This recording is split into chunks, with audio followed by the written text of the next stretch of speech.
အရေးကြီးဆုံးကလောဘကလွတ်မြောက်ဖို့ဒေါသကလွတ်မြောက်ဖို့မမှန်ကန်တဲ့အတွေးတွေကနေလွတ်မြောက်ဖို့မှားယွင်းနေတဲ့အထင်အမြင်တွေကလွတ်မြောက်ဖို့အဲ့ဒါတွေကလွတ်မြောက်မှစိတ်ကလေးဟာတကယ်လွတ်မြောက်တဲ့စိတ်ဖြစ်မှာတဲ့ဒါကြောင့်မို့မြတ်စွာဘုရားကမေဂိယတဲ့ဟောဒီအည်အသွေး၅ခုပေါ်မှာယက်တီပြီးတော့အခုပြောမဲ့တရား၄မျိုးကိုပွားပါတဲ့ဆက်ပြီးတော့လုပ်ပါတယ်ဒါကိုဆက်လုပ်ရမယ်တဲ့အဲ့ဒါမှမင်းဟာယန္တာဖြစ်နိုင်မယ်ဘာတွေဆက်လုပ်ရမလို့ဆိုလို့ရှိရင်အတုပါဘာဝေတ္တပါရာဂတပဟာနာယတဏှာလောဘကိုဖယ်ရှားပြစ်ချင်လို့ရှိရင်အတုပကမ္မထံပွားပေးရအတုပဆိုတာမစင်မကြဲမတင့်မတဲယွန်စပွဲကိုတွေးတောပေးရဒါကိုဆိုလို့တယ်နော်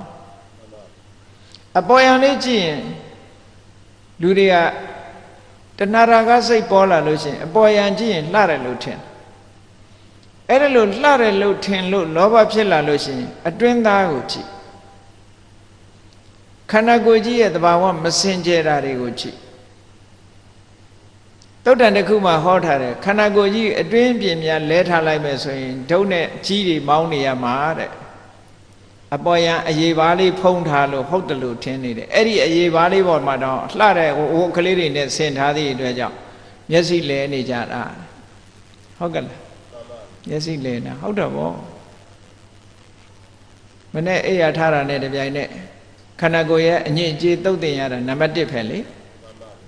မွေးကြိုင်နေလို့ရှိရင်စုထားကြမှာပေါ့မမွေးကြိုင်လို့စွန့်ပစ်နေကြရတာပဲခန္ဓာကိုယ်ရဲ့ထွက်တာတင့်တယ်တာတို့မွေးကြိုင်တာတို့တခုမှမရှိဘူးအကုန်ပြစ်နေရတာအဲ့တော့အဲ့ဓာတွေကိုစဉ်းစားတွေးခေါ်လိုက်လို့ရှိရင်လောဘဆိုတာဖြစ်လာစရာရာဂဆိုတာဖြစ်လာစရာအကြောင်းမရှိဘူးတဲ့ဒါကြောင့်မို့ခုနကအခြေအနေ၅မျိုးပေါ်မှာယက်တီပြီးတဲ့အခါမှာတဲ့တဏှာရာဂကိုအားနည်းသွားအောင်သို့မဟုတ်တဏှာရာဂတွေဖယ်ရှားပစ်ဖို့အတွက်အတုပကိုအားထုတ်ပါလို့ပြောတာဒါပြောတာမတင့်တယ်တဲ့သဘောတွေကိုဆင်ញင်ပေးပါဆင်ញင်တာဓမ္မ practice ပဲသွားပြီးတော့တင်မြင်ကြီးခွေပြီးတော့လက်ကြီးရှက်ထိုင်နေမှာမဟုတ်ဘူးနော်ဘယ်လိုထိုင်မတင့်မတဲ့ယွန်းစဝဲအခြေအနေတွေကေတာလောမနခဒန္တာတဆောဆာမင်းမွေးညင်းခြေသက်လည်းသက်သွားအရေးတခုစီခန္ဓာကိုယ်32ခုတာကြည့်တခုမှသိမ့်ထားစရာမရှိဘူးကိုယ်စပင်ပဲစပင်ပေါ်နေတဲ့အခါကျတော့ဟုတ်တုတ်ရှိတယ်နော်လှအောင်ပြင်ကြတယ်ဆေးဆိုးကြတယ်အဲ့ဒီစပင်ညီလေးတစ်စီထမင်းနဲ့သွားကြလို့ရှိရင်ယွန်ညတယ်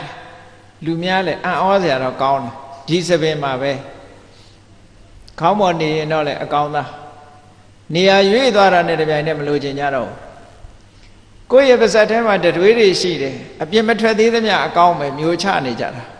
အပြင်ထွက်တာနဲ့တပြိုင်တည်းဘာဖြစ်မလီယွန်းတာအဲ့ဒါလိုပဲအားလုံးဟာအပြင်မထွက်သေးရင်အကောင်းပဲအပြင်ထွက်လိုက်တာနဲ့တပြိုင်တည်းယွန်းစရာဒါကိုဆင်ញင်တွေးတောတာကိုအတုပလို့ပြောတာနော်အေးဗမာမှာအတုပဆိုလို့ရှိရင်တော့ဟောဖြူနရယ်သွားပြီးတော့အောင်းမေ့နေတယ်အဲ့တော့အတုပကိုဆင်ញင်စဉ်းစားခြင်းဖြင့်ခန္ဓာကိုယ်ပေါ်မှာတွေ့တာတတ်မဲ့တတ်တဲ့တဏှာလောဘကိုဖယ်ရှားပြစ်နိုင်ပါတယ်တဲ့အဲ့ဒါဖယ်ရှားပြစ်နိုင်မှလောဘကလွတ်သွားမှလွတ်မြောက်တဲ့စိတ်ဆိုတာရမှာအနုဆိုရင်တွဲနေအောင်ပါပဲမလွတ်မြောက်နိုင်ဘူးတဲ့နောက်တစ်ခုကပါတော့ဒီနေရာမြတ်စွာဘုရားညွှန်ပြတာကမ္မထမ်းလေးတွေပေးထားတာအတုပဘာဝေတ္တပါရာဂတပဟာနာယရာဂတပဟာနာယရာဂကိုဖယ်ရှားပစ်ဖို့ရအတွက်အတုပဘာဝေတ္တပါအတုပကမ္မထံကိုပွားပါတဲ့ဟုတ်လားအတုပမတင့်မတဲ့ယွန်းစပွဲဆိုတဲ့အနေထားတွေမြင်အောင်စိတ်ထဲမှာဖြစ်ပေါ်လာအောင်တိုးပွားလာအောင်ကြိုးစားကျင့်ကြံကြိုးကိုအထုတ်ပါလို့ဒီလိုပြောတာဘာဝေတ္တပါဆိုတာမဖြစ်သေးရင်စိတ်ထဲဖြစ်လာအောင်လုပ်တာဒါဘာဝနာလို့ခေါ်တယ်ဖြစ်လာပြီးတဲ့နောက်တိုးလာအောင်အရှင်ရလာအောင်ကြိုးစားတာဒါဘာဝနာဆိုတာဖြစ်စီတိုးပွားစီဒီနှစ်ခုပြောတယ်ကဲအတုပပွားသည့်အတွက်ကြောင့်ရာဂဆိုတာကိုဖယ်ရှားလိုက်နိုင်သည့်အတွက်ကြောင့်ရာဂကတော့လွတ်မြောက်ပါပြီတဲ့ စိတ်ထဲမှာအလိုမကျတာမျိုးတွေပေါ်လာတယ်ဗျာပါဒကတစားထောင်လာလိုက်ဘာလို့အောင်မေတ္တာဘာဝေတ္တပါဗျာပါရတ္တပါဟနာယဗျာပါရတ္တပါဟနာယဒေါသကိုဖယ်ရှားပြစ်ဖို့ရအတွက်မေတ္တာဘာဝေတ္တပါမေတ္တာပွားလိုက်ပါကမ္မထံပေးနေတာအတုဝကမ္မထံအထုတ်တဲ့လောဘကလွတ်ဖို့အတွက်ဒေါသကလွတ်ဖို့အတွက်မေတ္တာကမ္မထံအထုတ်လိုက်တဲ့မေတ္တာစိတ်တွေများများမွေးတဲ့ကမ္မထာအထုတ်တယ်ဆိုတာကိုယ်စိတ်ထဲမှာမေတ္တာတွေအကျဉ်းချင်းဖြစ်အောင်လုပ်တာကိုပြောတယ်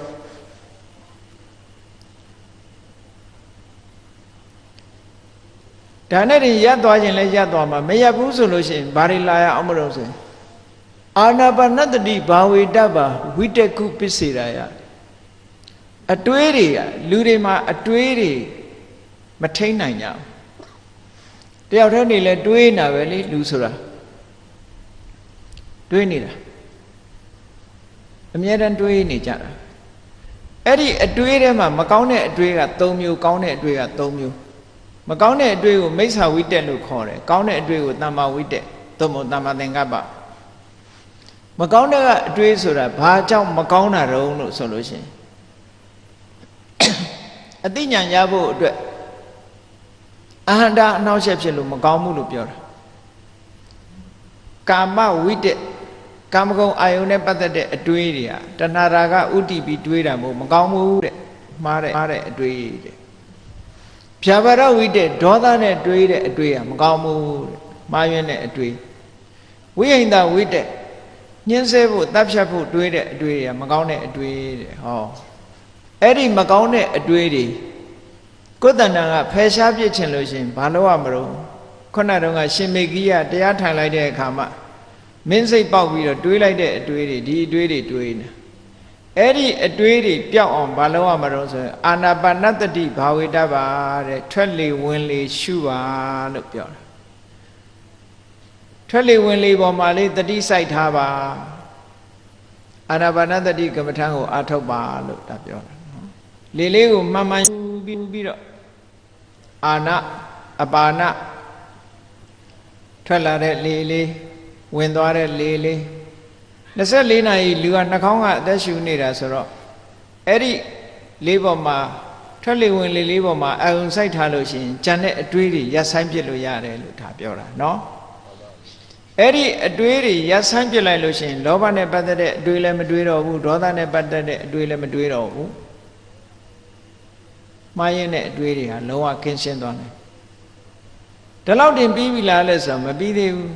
အတွေးတွေရပ်ဆိုင်သွားပြီးတဲ့အခါအထင်အမြင်တွေကရှိနေတတ်သေးတယ်ဘာတော့ဆိုလို့ရှိရင်အဲ့ဒီအတွေးတွေကိုရပ်ဆိုင်ပြနိုင်တဲ့အာနာပါနတတိဒီတတိတို့ပညာတို့ဝီရိယတို့ကိုပဲကိုယ်စိတ်ထဲမှာထာဝရရှိနေတယ်လို့ထင်လာတဲ့အထင်အမြင်မျိုးပေါ်လာတတ်သေးတယ်ဒါကြောင့်မို့အနိစ္စတင်ညာဘာဝေတ္တပါအတ္တမိမာနသမုဋ္ဌာတယအတ္တမိမာနသမုဋ္ဌာတယငါဆိုတဲ့မာမနာငါလုံးငါဖြစ်တယ်ဆိုတဲ့မာမနာကိုဖယ်ရှားပြစ်ဖို့ရအတွက်အနိစ္စတင်ညာကိုဘာဝေတ္တပါပွားလိုက်ပါဒါမေဂိယကိုမြတ်စွာဘုရားကမေဂိယယဟန်ကိုနီးပေးနေတာကမ္မထံပေးကမ္မထံပေးနေတယ်ဆိုတာလူတိုင်းအတွက်လည်းသိနေရတဲ့ကမ္မထံနေပဲဒါတွေကကျင့်နေတာငါဆိုတဲ့အတွေးတွေပျောက်ဖို့ရအတွက်လူဆိုတာကိုမာနဆိုတာရှိနေတယ်မရှိဘူးထင်နေပေမဲ့ရှိနေတတ်တယ်မာနဆိုတာကိုမာနလေးကိုလာထိလိုက်လို့ရှိရင်သရောင်းစားတောင်မာနအပေါ်သေးတာနော်လူမပြောတာမန်လူတွေမပြောနဲ့သရောင်းစားတောင်မာနရှိတယ်သရောင်းစားခေါ်ပြီးအလုပ်ခိုင်းကြည့်ပါလားပတ်စံပေးမယ်ဆိုမလုပ်ဘူးသူသရောင်းစားတဲ့သရောင်းစားလှုပ်စားတာမဟုတ်ဘူးတဲ့ဘယ်ကနေတောင်းရတယ်သူတပြည့်စီလက်ခိုင်းလို့တော့လဲပဲမထင်နဲ့နော်သရောင်းစားမာနဆိုတာသူရှိအဲ့ဒီမာနကိုဖယ်ချပြစ်ဖို့ရအတွက်ဘာလို့ရမှာတော့ဆိုအေးဘယ်အရာမှမမြဲဘူးထာဝရပြောင်းလဲနေတယ်ဆိုတဲ့အတွေးကိုတွေးဖို့အထင်အမြင်တွေကိုကိုယ်တဏ္ဍာမှာရအောင်လုပ်ဖို့အနိစ္စတင်ညာကိုပွားပါလို့ဒါပြောတာအဲ့ဒီအတ္တမိမာနဆိုတဲ့ဒီမာနတရားဟာမာနတရားကိုဖယ်ရှားလိုက်နိုင်ပြီအနိစ္စတင်ညာကိုပွားလိုက်ပြီဆိုရင်ဘာပေါ်လာနိုင်လို့ဆိုရင်အနတ္တတင်ညာကိုလိုတိုင်းမဖြစ်ဘူးဆိုတာသိလာလိုက်မယ်မမြဲဘူးဆိုတာသိလို့ရှိရင် ကိုယ်အလိုကြဘာမှမဖြစ်ဘူးဆိုတာသိလာလိမ့်မယ်လူတွေကကိုယ်လို့ရင်ဖြစ်တယ်လို့ထင်နေတာအလုံးอ่ะအဲ့ဒါမာနကထင်နေတာဟုတ်ကဲ့လားမမြဲဘူးထာဝရပြောင်းလဲနေတယ်ဆိုတဲ့အနိစ္စကိုသဘောပေါက်လိုက်တာနဲ့တပြိုင်နက်အနတ္တငါလှုပ်လို့မရဘူးသူ့သဘာဝတိုင်းသူဖြစ်နေတာငါရဲ့စိတ်ဆန္ဒတိုင်းဘာတစ်ခုမှဖြစ်လာမှာမဟုတ်ဘူးဆိုတဲ့အနတ္တအတွေ့မတွေးပဲဘူးလားတွေးတယ်အဝတ္တဝတ္တနာတဲ့ကိုယ်လိုကြဖြစ်မလာဘူးဘာလို့လဲဆိုပြက်နေတဲ့အရာတစ်ခုဟာထာဝရပြောင်းလဲနေတဲ့အရာတစ်ခုဒီကိုကမပြောင်းလဲခြင်းဘူးမပြောင်းလဲခြင်းနဲ့စိတ်ရှိနေတာထာဝရပြောင်းလဲနေတဲ့အရာတစ်ခုဒီကိုယ်လိုကြဘယ်လိုလုပ်ဖြစ်ပါမဖြစ်နိုင်ဘူးအဲ့ဒါကြောင့်မို့လို့အနိစ္စတင်ညာကိုပွားလို့ရှိရင်အနတ္တတင်ညာဝင်လာပါလိမ့်မယ်တဲ့မြတ်စွာဘုရားအဲ့ဒီအနတ္တတင်ညာဝင်လာပြီဆိုလို့ရှိရင်အတ္တမိမာနဆိုတာလုံးဝပျောက်သွားလိမ့်မယ်ငါဆိုတဲ့မာနတရားဖယ်ရှားလိုက်နိုင်လိမ့်မယ်တဲ့အနတ္တဝင်လာလို့ရှိရင်အနတ္တတင်ညာဝင်လာလို့ရှိရင်အတ္တမိမာနလို့ခေါ်တဲ့ငါဆိုတဲ့အထင်အမြင်ဟာပျောက်သွားလိမ့်မယ်ငါဆိုတဲ့အထင်အမြင်ပျောက်ရုံနဲ့မကဘူးမျက်မှောက်ဘဝမှာပဲစိတ်ဓာတ်လေးဟာငြိမ်းချမ်းသွားလိမ့်မယ်ဟောစိတ်ကလေးဟာလုံးဝအနှောင်ဖွဲ့တွေတန်ရောစင်ကြိုးတွေကနေလုံးဝလွတ်သွားလိမ့်မယ်လို့ဒီလိုခေါ်တာပါမြတ်စွာဘုရားကနော်ဒိဋ္ဌိဝဓမ္မေပြိနိဗ္ဗာယတိစိတ်ကလေးဟာငြိမ်ကျသွားပြီးတော့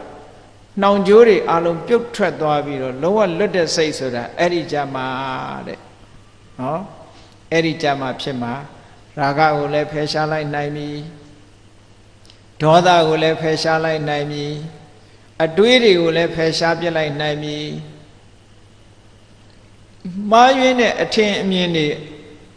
ကိုလည်းဖယ်ရှားပြစ်လိုက်နိုင်ပြီမှားယွင်းတဲ့အထင်အမြင်တွေဖယ်ရှားပြစ်လိုက်သည့်အတွက်ကြောင့်မာနလည်းပဲလုံးဝအကျွင်းကြံမရှိတော့ဘူးဆိုလို့ချင်းစိတ်ကလေးဟာလုံးဝနှောင်ကြိုးတွေကနေလွတ်မြောက်ပြီးတော့လုံးဝလွတ်မြောက်တဲ့စိတ်အဆင့်ကိုရောက်သွားပါပြီတဲ့အဲ့ဒီကြတော့မှလွတ်မြောက်တယ်ဆိုတာခေါ်လို့ရတာတဲ့ကဲဘုန်းကြီးတို့တွေတယောက်တည်းနေတာပါလွတ်လွတ်လပ်လပ်နေတာပါဆိုတာနဲ့လွတ်တာဟုတ်ကဲ့လားမဟုတ်ဘူးတဲ့ခုနစိတ်ဟာအနှောင်ဖွဲ့ကြီးတဲ့မှာရောက်စိတ်ဟာနှောင်ကြိုးတွေနဲ့တဲခံနေရသည့်အတွက်ကြောင့်ကိုယ်စိတ်လေးကကိုယ်ကလစ်တဲ့ထင်းနေပြီမဲ့လို့လွတ်မြောက်မှုမရှိဘူးတဲ့အဲ့ဒါကြောင့်မို့မြတ်စွာဘုရားသခင်ကိုရောမြတ်ကမေဂိယကိုဟောဒီတရား၅မျိုးပေါ်မှာအခြေစိုက်ပြီးတော့အခုပြောတဲ့အတုပကိုပွားပါမေတ္တာကိုပွားပါရာဂပယ်ဖို့အတုပကိုပွားပါဖြာပါဒဆိုတဲ့ဒေါသပယ်ဖို့မေတ္တာကိုပွားပါအတွေးတွေဖြတ်ဖို့ရာအတွက်အာနာပါနသတိကိုပွားပါမာနကိုဖယ်ချဖို့အတွက်အနိစ္စတင်ညာကိုပွားပါအနိစ္စတင်ညာပွားလိုက်ရင်အနတ္တတင်ညာဆိုတာဝင်လာပါလိမ့်မယ်အနတ္တတင်ညာဝင်လာလို့ရှိရင်ငါဆိုတဲ့မာနကျသွားပါလိမ့်မယ်ငါဆိုတဲ့မာနကျသွားတာနဲ့တပြိုင်နက်ကြည်ကျိုးတွေအလုံးပြုတ်ထွက်သွားမရှိတော့ကျိုးတွေအလုံးပြုတ်ထွက်သွားပြီးတော့စိတ်ကလေးဟာလုံးဝလွတ်သွားအနောက်ဝဲတွေအလုံးကလွတ်သွားတဲ့စိတ်ကလေးမှာဝိမု ക്ത စိတ်တာစိတ်တော်ဝိမု ക്തി စိတ်ရဲ့လွတ်မြောက်မှုဆိုတဲ့အဆင့်ကိုရောက်ပါတယ်ဒါဗုဒ္ဓမြတ်စွာလမ်းညွှန်တော်မူခဲ့တဲ့အဆင့်အမြင့်ဆုံးစိတ်ဤလွတ်မြောက်ခြင်းပါပဲเนาะလွတ်မြောက်တဲ့စိတ်ဆိုတာအရတ္တဖို့စိတ်တဲ့နောက်ဆုံးဒီအထိအောင်ရောက်အောင်ဘုန်းကြီးတို့တွေကျင့်ကြံကြိုးကိုအထောက်ကြရမှာဖြစ်ပါတယ်